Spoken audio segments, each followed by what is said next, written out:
Good morning, everybody. Welcome to the third day of Knowledge Exchange Workshop. My name is Magdalena Bożęcka. I'm working in Institute of Soil Science and Plant Cultivation. We are at the third day of our meeting. On the first day, we talked about basic concept. On the second day, we had great examples of good practices, of success stories. And today we will be talking about cross-cutting themes and discuss mostly the remote sensing to be used at different cases. Our institute represent broad range of activities like soil science, crop production, economic and farm effectiveness, environmental modeling, climate change, spatial analysis, renewable energy, microbiology, biochemistry, bioplant technology, and bioeconomy. As the partner of BioRural project, we are working, and the project comes from Horizon Europe. It will last for another 1.5 years. And within the project, 19 partners from 14 countries is working, trying all together to build European rural bioeconomy network. In this project, we are presenting several success stories which were chosen and they are already existing and working. A part of that, we also search for new candidates to be presented within our project, especially on the toolkit design to do this kind of things. This online tool provides also scientific and practical support in developing and scaling up mainstreaming of bioeconomy. We built here a special network of stakeholders involved in bioeconomy, started from administration, ending up on the farmers, involving a lot of different biotechnology production, bio-based solution. I encourage you to register with us and work with us in the future. For now, this is all from me. And as a first speaker, that we have a slight changes in the agenda today, but I hope this will be just profitable for us. As a first, I would like to invite Dr. Rafał Pudełko to present his work on remote sensing for land monitoring.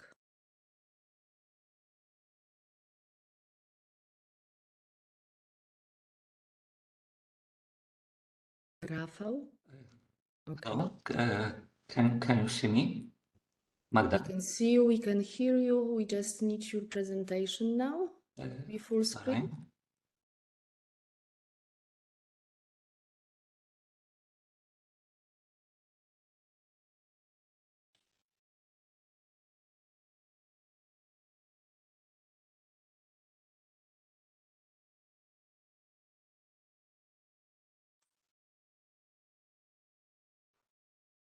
Yes, it's a 12 slide, so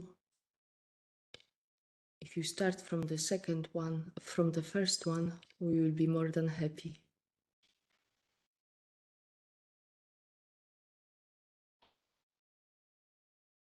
Okay. Can you start from the first one? It's a 12. Yes, Magda, but I have some problem with changing my screen.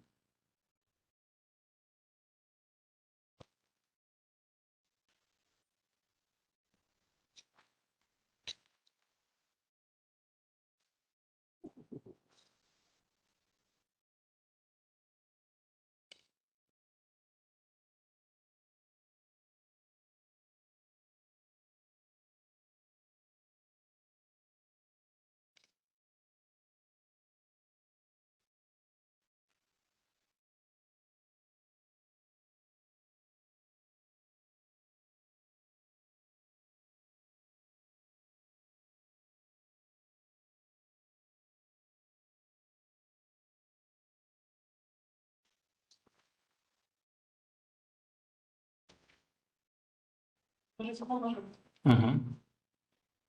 Co? I teraz mam?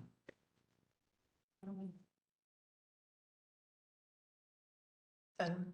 No to jest ten. No to naciśnij. Jest? Teraz już powinno być. Mhm. Perfect. Okay. Okay. Sorry for the technical problems. Now we can start. Good morning. My name is Rafał Pudełko. In the Institute, I'm head of the Department of Bioeconomy and System Analysis. Our team deals in department with many aspects of bioeconomy, but an important direction of our activity is a special research using Spatial Information System, GIS, and remote sensing. So the subject of my presentation is use of satellite data for land monitoring. In 50 minutes, it's quite impossible to fully discuss of the use of remote sensing. So the presentation will be only review of the most important issues. And at first, let me try to define remote sensing. If you want to briefly define this method, we can say that remote sensing is the process of detecting or monitoring the physical and chemical characteristics of tested objects. In case of agriculture, of course, objects could be soil, crops, land cover, weather elements, infrastructure, etc. We can notice that it is a non-destructive method, and all objects should survive after this test.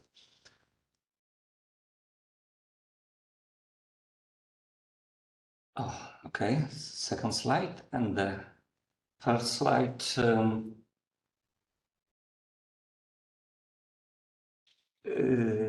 We can, if we would like distinguished remote sensing due to the height of the measurements, so we can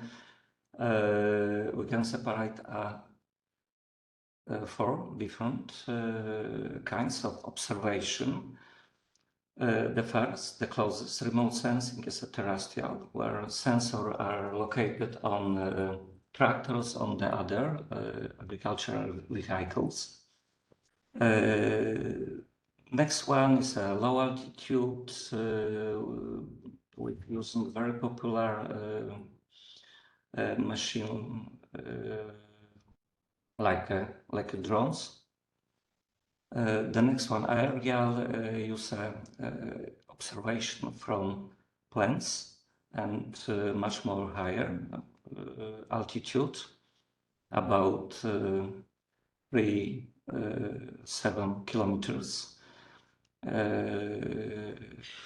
on the ground level. And the highest remote sensing method use satellite remote sensing.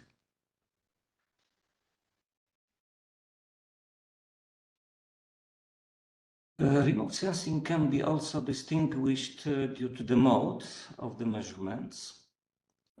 So the most popular is passive remote sensing. In this case, sensor is only reflection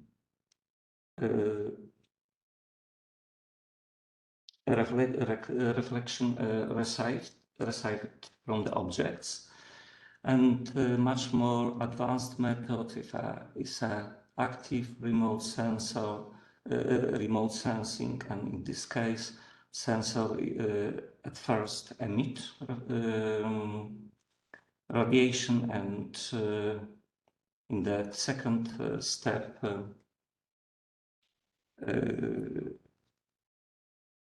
receive this radiation reflected from the objects.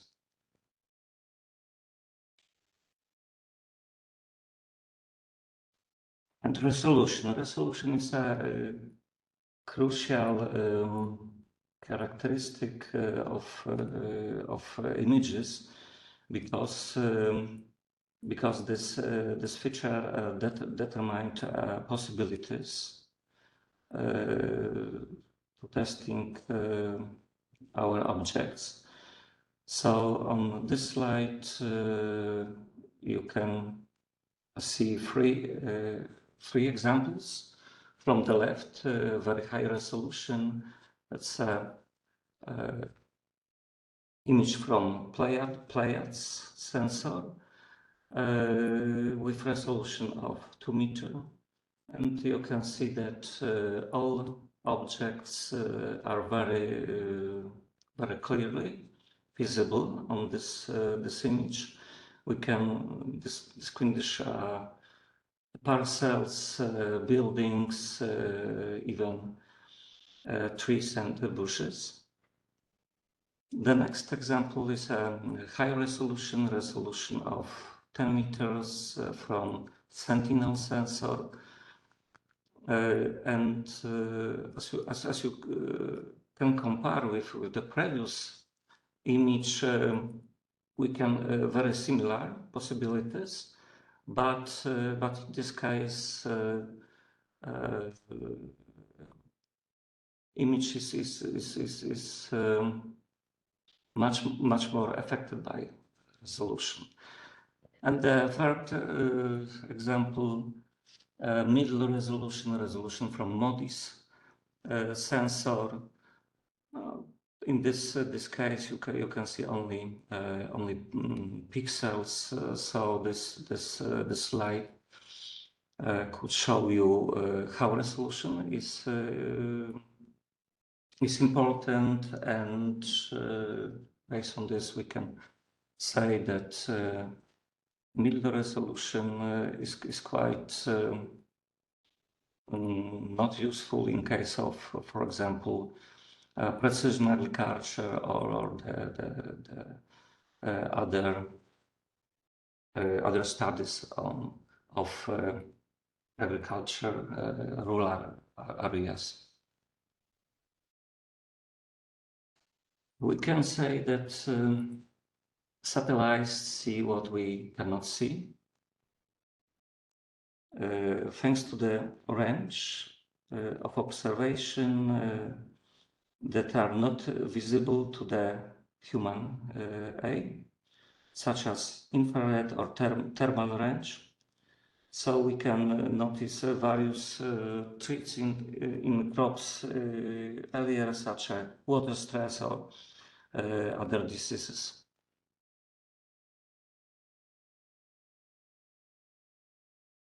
Until 2015, we can use satellite images with a high resolution, suitable for agriculture. For free, it's public data. These data are provided by European Space Agency. So thanks on this, we can use multi-bands images in the resolution of 10 meters and radar images which are possible to use during cloudy days, for example.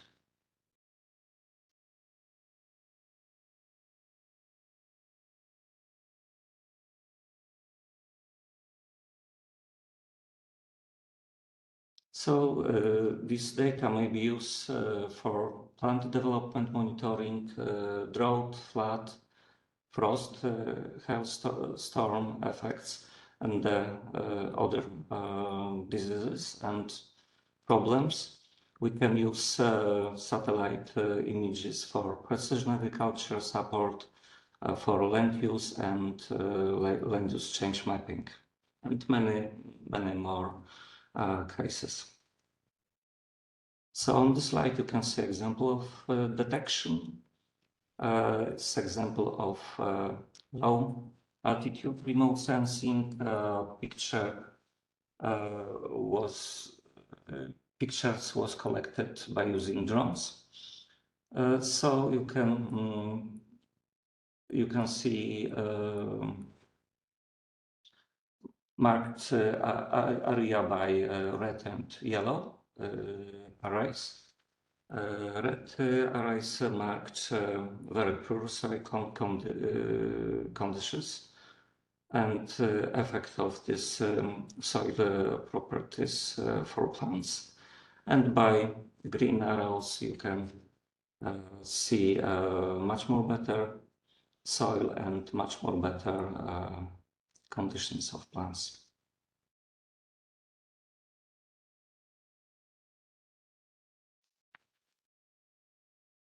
And thanks to permanent satellite observation, which we can use based on Sentinel data, we can monitor of development of vegetation during whole vegetation season. So using this kind of information, we can assess the correctness of the sowing data. We can assess state of vegetation before winter, condition after wintering, and many other effects like drought, hail, frost, spring drench and frost, many kinds of disease and pest shocks, effect of bed fertilization, and many more.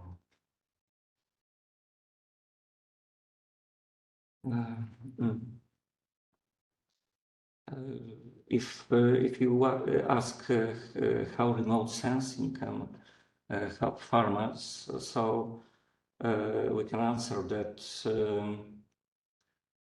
the much effective method could be supporting and developing precision agriculture and advisory systems. So the very good example of this use is the system. For each stakeholder groups has access to personalized information, and this system is a FAST platform. FAST platform was defined as a EU-supported digital service platform where capabilities for agriculture, environment, and administrative simplification are made available to farmers, to EU member state paying agencies, farm advisors, and researchers through a user-friendly interface.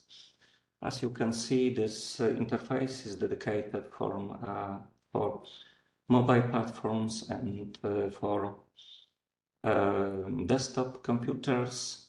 So many kind of users and stakeholders can use this decision support system for making decision. So that's all. Thank you. Thank you very much for your attention. Thank you, Rafał, for very interesting presentation.